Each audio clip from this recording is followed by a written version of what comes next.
Hi everybody, this is Dr. Janelle and Dr. Derek, and we're going to explain to you the do's and don'ts of office ergonomics. So one of the biggest problems of working at a desk or being a desk-bound worker is that you often find that people are forming their body to their workstation and not the opposite way around.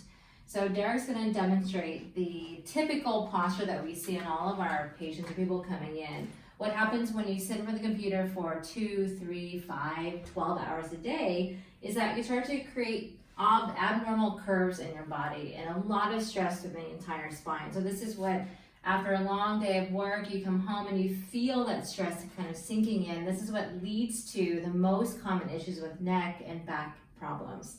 So when your head is going forward and you're slouching in front of the keyboard, there's an enormous amount of weight being placed on your shoulders. So all of these muscles in the shoulders and your neck are trying to bring your head back to where it should be.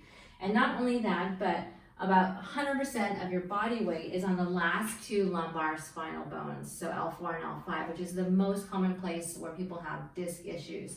So imagine doing this every day, every month, every year, for years on end. This can lead to an enormous amount of health issues throughout your entire life. So what we're going to do is talk about how you should be sitting for the computer very easily, and so you can start to adapt these tips at home from today. So firstly, you're going to go from bottom up. We're going to talk about the feet. So you may not think about the feet as super important with how you're sitting for the computer, but in fact, it is one of the most important things. So most people, you wear shoes to work, and these shoes can have a 1 cm or 2 cm heel left for those women. It could be high heels. So the first thing you want to do is make sure that your feet are firmly planted on the floor. And what I mean by that is that you don't want to be wearing shoes. So if you have the ability to take your shoes off and maybe wear socks or slippers at the workplace, then that way your feet can be flat on the floor like this.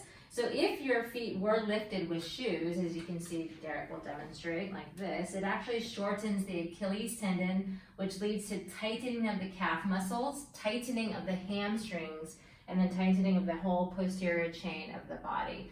So to eliminate this, then you just take off your shoes very easily. So your feet should be planted on the floor, should be about hips distance apart. You can turn this way.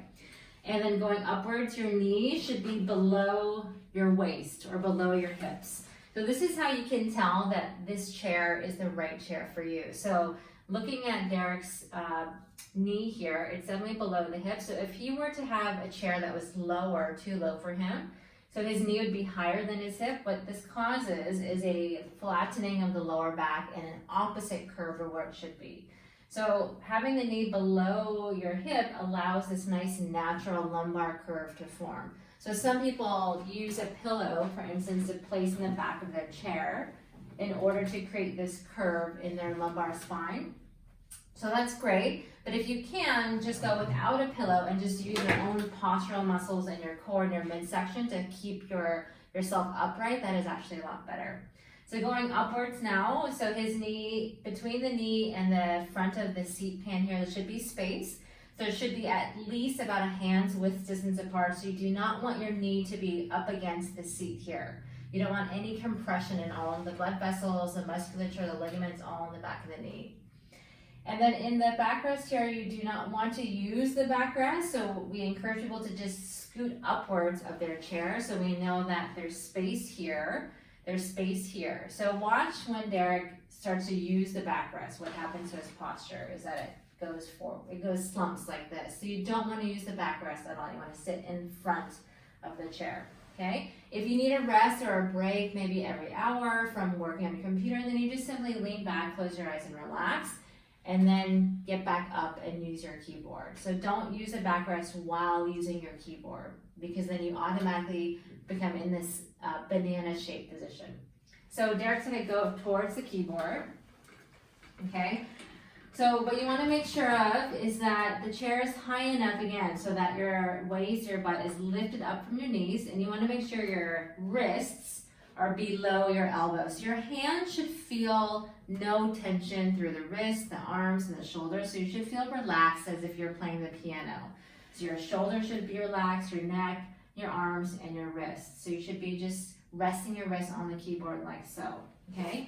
If you need a little bit of a boost, what also you can do is, I'm just gonna have you sit on this, is you can place a balance disc, which is really great for pumping the fluids in and out of your lower back, of your spine here. So the reason why a lot of us have low back pain after a long day of work is because when you're sitting, not only is the weight on the last two bones of your spine, but there's no movement in the spine. Most people do not remember to get up every 20-30 minutes from their desk.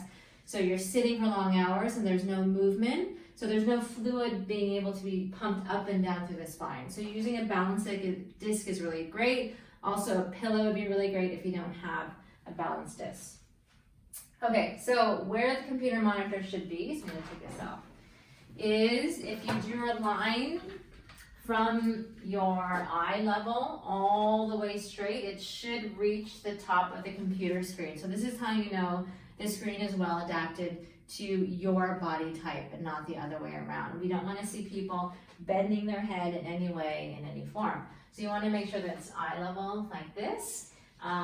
You also want to make sure that your shoulders are relaxed and slightly back. So the one way to check to see if your posture is correct is you want to straighten up and pretend like you have really, really, really good posture, and then you want to relax about 10%, okay? So ideally, this is how you should be sitting in front of the computer.